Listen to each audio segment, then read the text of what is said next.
Hey viewers, you're watching La Savera and I'm Vidhi Joshi.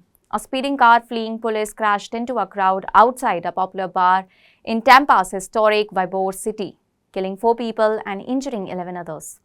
The incident occurred shortly after midnight near Bradley's on 7th, a well-known nightlife venue. The vehicle, a silver sedan driven by 22-year-old Silas Sampson, had earlier been seen street racing on Hillsborough Avenue before being spotted by a Tampa Police Department air patrol unit at around 12:40 a.m. local time. Authorities said that the Florida Highway Patrol attempted to intercept the vehicle using a PIT maneuver, a high-risk tactic designed to force a fleeing car to spin out and stop.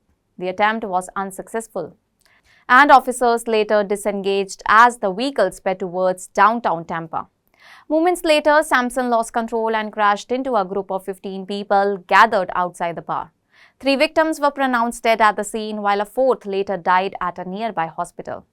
Of the injured, 2 were in critical condition, 7 were stable, 2 were treated and released, and 2 others declined treatment for minor injuries. Tampa Police Chief Lee Berko described the incident as a senseless tragedy, emphasizing that reckless driving had put innocent lives at risk. He assured the public that both the Tampa Police Department and the Florida Highway Patrol were committed to seeking justice for the victims and their families. Sampson was arrested at the scene and booked into Hillsborough County Jail. Court records indicate that he faces 4 counts of vehicular homicide and 4 counts of aggravated fleeing or eluding with serious bodily injury or death, all first-degree felonies. Bradley Lenson, owner of Bradley's on 7th, said that the car struck 3 people on the sidewalk before crashing into the bar's outdoor patio, describing the incident as deeply traumatic for both himself and his staff.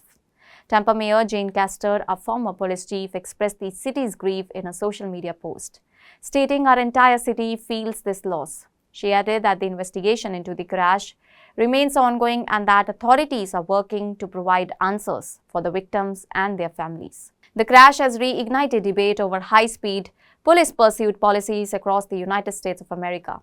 While some law enforcement agencies have restricted high-speed chases to reduce the risk of fatalities, Florida's Highway Patrol has recently eased limitations, allowing officers to engage in more frequent and high-risk PIT maneuvers. Federal reports have highlighted the dangers of such pursuits, noting that these tactics can put innocent bystanders at serious risk and urging agencies to consider safer alternatives whenever possible.